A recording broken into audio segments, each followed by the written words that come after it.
guys, ito nga pala yung papalitan na screen. Yan, ayun, may nalagay na akong isa pa lang, pero papalitan ko lahat yan.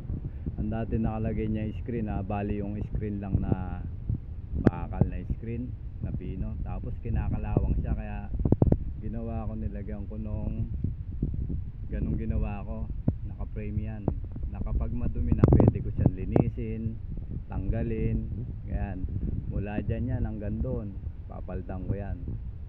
Yan, yun doon sa kabila napalitan ko na. Ito, pakita ko sa inyo, nagawa ko ng screen. Yan, binago ko yung dating